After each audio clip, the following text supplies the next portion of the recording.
여러분 안녕하세요. 자, 여러분 맹큐의 경제학 챕터 4장 연습 문제 풀이를 해보도록 하겠습니다. 앞에 문제들이 뭐 그렇게 어렵진 않아 가지고요. 여러분들이 살짝 보시고요. 우리 조금 그렇지만 한 5번 정도 한번 볼까요? 5번 한번 같이 풀어보도록 하겠습니다. 5번 볼게요. 빨간색이니까 무섭네요. 자, 거기 보시면 5번 문제 한번 보시죠. 지난 40년 동안 생산 기술이 발달해 가지고 컴퓨터 칩의 생산 비용이 낮아졌어요. 자, 우리 기술 진보로 인해 가지고요. 기술 진보로 이제 반도체 칩의 가격이 떨어졌다라고 할게요. 컴퓨터 여러 가지 칩에 거기 보시면 생산 비용이 하락했다라고 합니다. 생산 비용이 하락했습니다. 하락 이렇게 됐어요. 자, 이게 어떤 영향을 미치는가 볼게요. 우선 컴퓨터 시장 한번 볼게요. 여러분 컴퓨터 시장이다라고 하면 컴퓨터. 자, 컴퓨터의 반도체 칩이 이제 부품으로 들어가지 않겠습니까? 얘는 이제 컴퓨터에 대한 소비량이고 얘는 컴퓨터에 대한 가격 이렇게 있어요. 컴퓨터에 대한 수요 곡선, 공급 곡선 이렇게 있습니다. 자, 우선 첫 번째는 여기 컴퓨터 칩은 여기 나와 있는 컴퓨터의 부품이기 때문에 부품 비용 하락은요, 여기 나와 있는 생산 비용을 떨어뜨리는 결과를 초래한다는 걸 알 수 있습니다. 그러니까 똑같은 가격으로 생각하면 여기서부터 더 많은 컴퓨터를 만들어낼 수가 있게 되고요. 아니면 이게 공급 곡선이 비용 곡선을 나타내는 거니까 비용이 하락한다 이렇게 보시면 돼요. 자, 그러면 여기 나와 있는 것처럼 이전의 상태가 여기 제로점이고 여기가 새로운 점이면 가격은 하락하게 되고요. 컴퓨터에 대한 생산은 증가하게 된다는 것을 우리가 확인할 수가 있습니다. 네, 이해 가시죠? 자, 그러고요. 여기 보시면 컴퓨터에 대한 거래량 생산량이 증가하게 돼. 그러면 소프트웨어에도 영향을 미칩니다.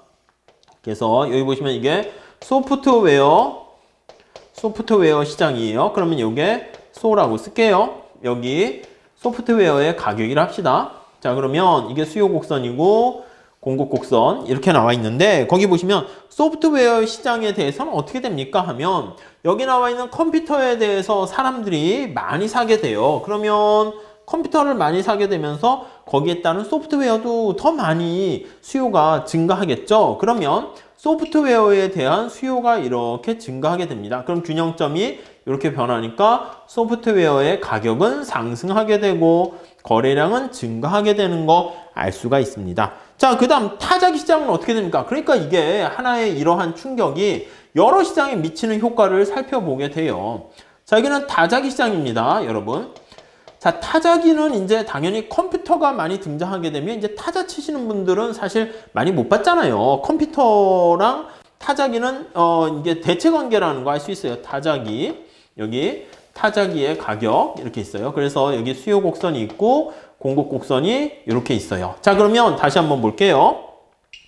여기 나와 있는 것처럼 컴퓨터 산업, 컴퓨터 요 시장과 소프트웨어 시장은 그러니까 이게 보완제 관계다라고 해서 컴퓨터가 흥하니까 소프트웨어도 흥한다라는 것을 알 수가 있어요. 그런데 여기 나와 있는 것처럼 컴퓨터가 이렇게 수요량이 증가하잖아요. 컴퓨터를 많이 사람들이 갖게 되면서 그 결과 타자기 시장에는 어떻게 됩니까 하면 얘네들과의 보완제 관계다라는 것을 우리가 알 수가 있게 됩니다. 자, 그러면 사람들이 타자기에 대한 수요는 줄어들겠지, 당연히. 그러면 타자기에 대한 수요 곡선이 왼쪽으로 이렇게 이동을 합니다. 그래서 우리가 균형 전과 후를 비교하면 여기서부터 이렇게 돼서 타자기에 사용하는 사람들은 줄어들게 되며 타자기 가격도 감소하게 된다라는 거 알 수가 있어요. 5번이 바로 그거야. 그래서 문제는 컴퓨터 칩의 어떤 기술 진보로 인해서 비용 감소가 컴퓨터 시장과 그리고 소프트웨어와 그리고 타자기에 어떤 영향을 미치는가를 우리가 살펴봤습니다.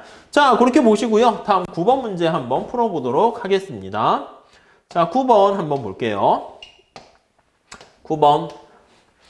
자, 9번은 오렌지를 먹으면 당뇨병에 걸릴 확률이 낮아진다는 연구. 이 좋은 거 아니겠습니까? 오렌지를 사람들이 더 많이 찾게 됩니다. 그래서 오렌지를 먹게 되면은 병 걸릴 확률이 병 걸릴 확률이 낮아지게 됩니다. 예, 감소하게 되니까 자, 이러한 요인으로 인해서 오렌지에 대한 디맨드 곡선이 오렌지가 되겠죠. 오렌지에 대한 수요 곡선이 증가하게 되는 거예요. 이건 곡선 자체가 우측 이동하게 되는 거죠.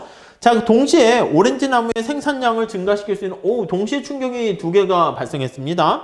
새로운 비료가 발생했대요. 새로운 비료가 개발되었대요. 개발되니까 자, 이거는 이제 생산 비용과 관련돼 있으니까 공급에 영향을 주겠죠. 그래서 거기 보시면 새로운 비료 개발로 인해 가지고 오렌지에 대한 비용이 절감돼요. 그러니까 이게 공급 곡선이 우측 이동하게 된다라고 보시면 되겠어요. 이 화살표가 증가한다는 것은 동일한 가격에 대해서 물건을 더 많이 수요한다는 것이고 오렌지에 대해서 생산을 더 많이 한다라고 보시면 될 것 같습니다. 자, 이러한 영향을 미쳤을 때 자, 수요 공급 곡선 가지고 오렌지 시장에 대한 O 이렇게 쓸게요. 오렌지 시장에 대한 O 이렇게 쓸게요. 미치는 균형 가격과 균형 거래량이 어떻게 되니 한번 봅시다. 자, 이게 제로 공급 곡선 제로 이렇게 돼 있어요. 자, 그러면 이 상황을 한번 봅시다. 자, 오렌지에 대한 수요 곡선이 우측 이동합니다. 우측 이동했어요. 이렇게 D 조금 이동을 했습니다. 아니면 우측 이동하지 하는데 이게 많이 이동할 수도 있습니다. 우리가 이게 많이 이렇게 말하고 쓸게요. 조마조마해지는 거군요. 그 다음에 공급 곡선 보시면 오렌지에 대한 수요 공급 곡선이 우측 이동해. 그래서 얘가 우측 이동했습니다. 우측 이동하는 걸로 볼게요. 이렇게 이동했어요. 이렇게. 자, 그럼 원래 출발 자체의 균형점이 어떻게 됩니까? 하면 여기가 색깔을 뭘로 할까? 이걸로 합시다. 여기가 됐었거든요. 여기. 그렇죠. 자, 근데 만약에 수요 곡선과 공급 곡선이 둘 다 우측 이동했는데 수요 곡선이 조금 이동하게 되면 여기로 돼요. 균형점이 쪼 이렇게 돼요. 그러면 거래량은 증가하긴 증가하는데 공급 곡선이 우측 이동한 크기가 비용 절감 효과가 굉장히 커서 이 조금 되는 경우에는 가격이 여기 나와 있는 것처럼 하락한다라는 것을 우리가 알 수가 있겠고요. 네, 이해 가시죠? 자, 만약에 많이 이동하는 경우를 한번 생각해 볼게요. 마라고 돼 있어요. 이게 마예요. 마. 그렇게 되면 수요 곡선이 우측 이동하는데 공급 곡선보다 훨씬 더 민감하게 많이 이동한 겁니다. 자, 그러면 가격은 이럴 때 오히려 올라갑니다. 그리고 거래량은 굉장히 많이 증가하는 거 알 수가 있어요. 거래량이 굉장히 많이 증가하죠. 그리고 가격은 오히려 또 올라가게 되는 거 알 수가 있습니다. 쪼인 경우에는 어떻게 됩니까? 쪼인 경우에는 거래량은 증가하지만 조금 증가하고요. 가격은 오히려 떨어지게 됩니다. 자, 그래서 거기 나와 있는 9번 같은 경우에는요. 수요 공급 곡선이 둘 다 우측 이동하는데 우측으로 이동하게 되는데 그랬을 때 확실하게 알 수 있는 것은 요거 두 개를 결합을 하게 되면 우리가 Q는 증가하게 된다라는 것은 확실히 알 수가 있습니다. 근데 가격은 어떻게 되니라고 하면 가격은 증가할지 감소할지 알 수가 없어요. 어느 게 더 많이 이동했느냐에 따라서 결과가 달라져요. 그래서 가격은 물음표 이렇게 되는 거 확인할 수가 있겠습니다. 아셨죠? 네, 그 정도 봐주시죠. 자, 그 다음에 10번 문제 좀 한번 풀어보도록 하겠습니다. 10번 같이 한번 보도록 할게요. 10번. 자, 거기 보니까 베이글과 크림치즈는 서로 포환제다 이렇게 있습니다. 베이글 빵인가요? 네, 베이글이 있고요. 그리고 이제 크림치즈가 있습니다. 크림치즈. 이거 뭐 서로 보완제니까 같이 먹으면 맛있나 봐요. 저는 잘 모르겠지만 아무튼 베이글 빵과 크림치즈와의 관계는 이렇게 관계가 서로 보완적인 관계에 있다. 이렇게 돼 있습니다.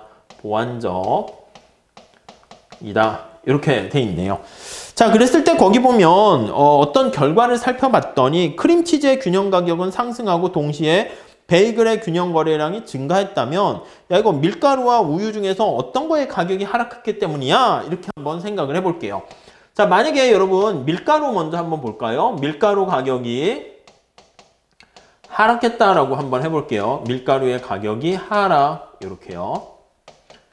자, 그럼 밀가루 가격이 하락한 충격이 발생하게 되면은 자, 이거는 밀가루 베이글이 빵이겠죠? 빵 가격이 떨어지게 되는 거예요. 그러면 베이글과 관련된 비용이 절감돼요. 그래서 공급 곡선과 관련된 베이글의 공급 곡선이 우측으로 이동하게 되는 거예요. 왜요? 아니, 빵 만드는데 들어가는 인풋 요소이기 때문에 비용이 절감되기 때문에 그런 거죠. 비용의 절감으로 인해 가지고 공급 곡선이 밑으로 내려가게 됩니다. 자, 그러면 이게 베이글 시장 한번 살펴보도록 하겠습니다. 여기가 베이글이고요. 네, 공급 곡선이 있고 수요 곡선이 이렇게 있어요. 베이글의 가격 이렇게 있고요. 자, 그러면 공급 곡선이 우측 이동하잖아요. 그러면 우측 이동하니까 이렇게 우측으로 이동을 했어요. 자, 그러면 균형점을 볼게요. 그 A에서 B라고 합시다. 이렇게 있어요. 그러면 베이글의 가격은 하락하게 되는 것을 알 수가 있고요. 됐죠? 베이글에 대한 거래량은 증가하게 되는 것을 확인할 수가 있습니다. 오케이. 네. 자, 그러면 얘가 이제 1 이렇게 해서 변화한 것을 우리가 확인할 수가 있습니다. 자, 그러면 여기 보세요. 베이글에 대한 거래량이 이렇게 증가했는데 베이글은 크림치즈와 보완적인 관계잖아. 그러면 이 베이글을 사람들이 많이 먹게 되면서 크림치즈까지 덩달아 많이 먹게 되는 거예요. 그러니까 보완적인 관계이기 때문에 여기다가 그림을 한번 또 그려볼게요. 여기는 무슨 시장이냐면 크림치즈라고 합시다. 크림치즈 이렇게 있어요. 그래서 크림치즈에 대한 수요 곡선이 있고 크림치즈에 대한 공급 곡선이 이렇게 있는 상황인데요. 자, 베이글에 대한 거래량이 증가하면서 덩달아 크림치즈까지 같이 먹게 됩니다. 그래서 요거는 보완제 관계라고 그랬죠. 보완제 관계이니까 보완제로 인해 가지고 크림치즈에 대한 수요량이 증가해요. 그래서 수요 곡선이 이렇게 우측으로 이동한다라는 것을 알 수가 있습니다. 자, 그러면 새로운 균형점으로 인해 가지고 크림치즈의 가격은 점점점점 해서 올라가는 거를 알 수가 있고 거래량도 증가하는 것을 알 수가 있습니다. 이해되시겠죠? 이렇게 됐습니다. 자, 이게 밀가루 가격 하락이 아니라 거기 나와 있는 것처럼 우유 가격이 하락하는 걸로 한번 해볼까요? 우유 가격이 하락하면 이게 크림치즈를 만드는데 이제 우유를 쓰겠죠. 전 그거 모르는데요. 그럼 이 문제 못 푸는 거지 뭐 사실. 뭐 저도 그런가? 할 수 있는데 자, 다시 한번 볼게요. 가끔 그래요. 그래서 뭐 이렇게 너무 원서들 보면 우리가 모르는 그런 얘기들이 나와버리니 이게 뭐지? 뭐 이렇게 돼서 좀 그렇긴 한데 자, 우유에 대한 가격이 하락하게 된 거야. 그러면 이거는 어떻게 됩니까? 라고 하면은 크림치즈에 대한 인풋과 관련된 크림치즈 생산 비용이 감소합니다. 그래서 생산 관련된 코스트가 하락하게 돼요. 자, 그러면 이게 어떻게 돼요? 크림치즈와 관련된 크라고 쓸게요. 이게 이제 비용이 하락하니까 하방으로 이동하고요. 우측으로 이동한다라는 거 생각하시면 될 것 같습니다. 자, 그럼 우유 가격 하락으로요. 이제 먼저 크림치즈에 대한 공급 곡선이 우측으로 이동하게 되는 거 보시면 되겠어요. 여기다가 이제 크라고 쓸게요. 크림치즈라고 씁시다. 크림치즈. 자, 그럼 지금 얘기한 것처럼 비용이 하락하게 되니까 공급 곡선이 우측으로 이동하게 되는 거 알 수 있어요. 이렇게 우측으로 이동을 한 겁니다. 자, 그러면 여기 나와 있는 것처럼 가격은 하락하게 되는 거 알 수가 있고요. 그 다음에 크림치즈에 대한 거래량은 증가합니다. 가격은 하락하고 얘는 이렇게 증가하는 거 확인할 수 있어요. 자, 그러면 크림치즈가 싸지면서 크림치즈랑 베이글빵은 두 개가 서로 보완제 관계라고 합시다. 그러면 여기 나와 있는 것처럼 보완제 관계니까 여기 베이글빵입니다. 베이글빵이에요. 자, 그러면 베이글빵 시장에서의 수요 곡선과 공급 곡선이 이렇게 돼 있는 상황에서 크림치즈의 소비량이 증가하는 거야. 그러면서 두제와는 무슨 관계다? 보완 관계라고 그랬죠? 보완제 관계라고 있습니다. 보완적이다 이렇게요. 그러면 크림치즈에 대한 소비량이 늘어나면서 여기 나와 있는 베이글에 대한 수요량도 증가하게 돼요. 이런 식으로. 그러면 균형점이 이렇게 가게 되니까 가격은 올라가게 되는 것을 알 수가 있고요.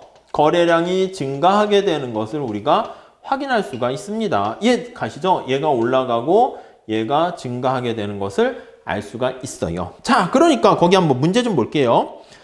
자, 문제를 보니까 크림치즈의 균형 가격이 상승하고 크림치즈, 이건 하락했네. 그러니까 크림치즈의 균형 가격이 상승하고 베이글의 균형 거래량이 증가했다면 베이글의 거래량이 증가했는데 크림치즈에 나와 있는 가격이 상승해야 돼. 크림치즈의 가격이 상승하고 베이글에 대한 거래량이 증가하고 이 두 가지가 충족이 되려면 그러면 자 거기 나와 있는 밀가루와 우유 중에서 어떤 재화의 가격이 하락했기 때문이니 밀가루 가격이 하락했기 때문이다. 이렇게 얘기를 할 수가 있게 되는 것이죠. 아셨죠? 뭐 그 정도만 정리하시면 될 것 같습니다.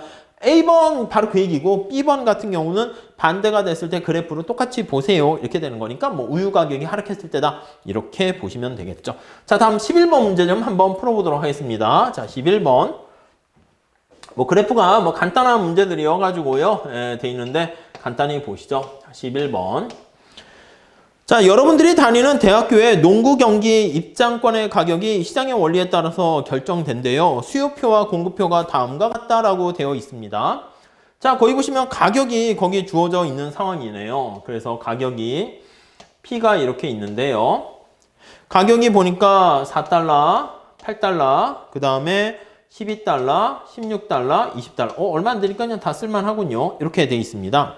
자, 공급량을 먼저 볼게요. 공급량을 한번 살펴보면 거기가 8,000장. 그 다음에 8,000. 뭐야? 공급량은 8,000으로 일정하네요. 이게 그럼 그림을 그리면 어떻게 될까요? 가격이 오르락 내리락 해도 이거는 공급량은 그대로 가만히 있는 거잖아. 그럼 공급 곡선이 수직이 되는 겁니다. 여기다 이제 그래프를 좀 그려보면요. 이게 입장권이 되는 것이고 입장권의 가격인데 공급 곡선은 이렇게 수직 이렇게 되는 거야. 수직 이렇게요. 그러니까 입장권이 여기 8,000장으로 그냥 딱 정해져 있는 거야. 그렇잖아.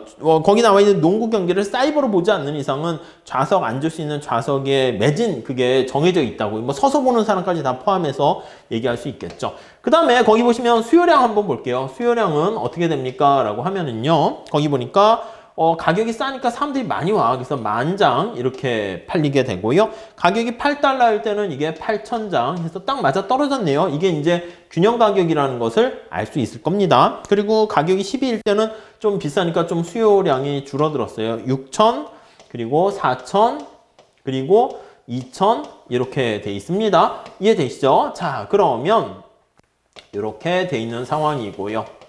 자 그러면 균형 가격은 어떻게 됩니까 하면 이거요. 여기가 8,000과 8,000 같을 때가 균형 가격이 형성되니까 가격은 8달러 이렇게 됩니다. 그래서 여기 나와 있는 것처럼 수요 곡선이 아이고 이게 좀 파랑으로 하는 게 더 나을 것 같은데 뭐 큰 상관은 없는데요. 이렇게 파랑으로 했습니다. 수요 곡선이 이렇게 있는 거야. 이렇게. 그러면 점점점 이때 거래량은 여기 나와 있는 8,000 이게 움직일 수 없는 상황이고요. 그 다음 가격은 이렇게 8달러 이렇게 형성된 거 알 수가 있습니다. 오케이 이렇게 됐죠? 다음 넘어가 보도록 할게요. 그래서 A번은 수요 공급 곡선 나타내고 공급 곡선의 형태는 어떻게 되는가? 어떤 점에서 특이하냐? 뭐 수직이라는 겁니다. 그래서 가격이 얼마든지 변화하더라도 공급을 더 늘릴 수 없는 상황이 되는 것이고요. B번 보시면 입장권의 균형 가격과 균형 거래량 균형 가격은 8달러 균형 거래량은 8,000매 8,000장 이렇게 되는 거 알 수가 있어요. A번, B번 간단하게 풀었어요. A번, B번 간단히 봤고요. C번 한번 볼게요. C번.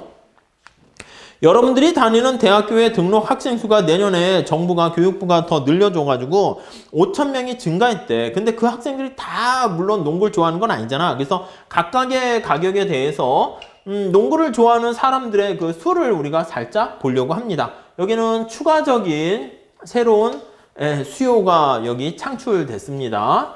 자, 거기 보니까 4달러일 때는 4,000장이 더 늘어났고요. 그리고 8달러일 때는 3,000장, 3,000명을 더 보려고 하는 거야, 사람들이. 12달러일 때는 2,000명이 더 보려고 하고, 16달러일 때는 가격이 비싸니까 1,000명, 20달러일 때는 안 봐. 에이, 누가 뭐 농구 봐? 이렇게 된다고요. 자, 그러면은요, 우리가 이렇게 새로운 상황이 되었을 때, 여기 나와 있는 수요 곡선은 어떻게 됩니까? 이거 두 개를 더하는 거야. 요거는 14,000이고요. 지금 공급은 고정되어 있는 거 보이시죠? 얘는 11,000이 되는 거고요. 합쳐서. 얘는 8,000 이렇게 됩니다. 얘 눈치채셨겠죠? 어떻게 됩니까? 수요가 이렇게 증가하게 되면은 얘는 5,000, 얘는 8,000 이렇게 되는 거네요. 그래서 수요가 증가하게 되면 이 수요에 맞춘 여기 새로운 이전에 티켓을 구입하겠다는 사람 수와 새로운 추가적인 수요량을 더하게 되면 8,000 되는 걸 찾아야 되는데 여기가 이제 8,000 정해져 있으니까 이렇게 같아지게 되는 거 알 수 있고 이때 가격은 12달러로 해서 올라가게 돼요. 그래서 여기 나와 있는 것처럼 뭘 말씀드리는 거자라고 하면은 이렇게 수요가 중간에 새로운 학생 수의 증가로 인해서 더 추가적으로 증가하게 되니까 주어진 가격에 대해서 수요 곡선이 이렇게 우측으로 이동을 하게 돼요. 그러면 여기 D1 이렇게 이동하게 되는 거 알 수가 있고요. 그때 거래량은 어떻게 8,000 어떻게 늘릴 수 없고요. 가격은 어떻게 됩니까? 라고 하면 가격이 올라간다니까 이렇게 점점점점 해가지고요. 12달러로 올라가게 되는 거 우리가 확인할 수가 있겠습니다. 그래서 거기 보시면은 각각에 대한 재학생의 수요표와 신규 등록 학생의 수요표를 합해서 전체 학생의 수요표를 구해라. 그럼 요걸 두 개 더해서 옆에 표시하시면 되겠고요. 그때 균형 가격과 균형 거래량이 어떻게 되니라고 하면 수요 곡선이 우측 이동해서 균형 가격은 8달러에서 12달러로 상승하고 거래량은 어쩔 수 없죠. 8,000장 그대로 있다라는 걸 알 수 있겠습니다. 자, 이렇게 해가지고요. 챕터 4장의 연습 문제를 마무리 짓고요. 다음 시간에 챕터 5장 들어가도록 하겠습니다. 감사합니다.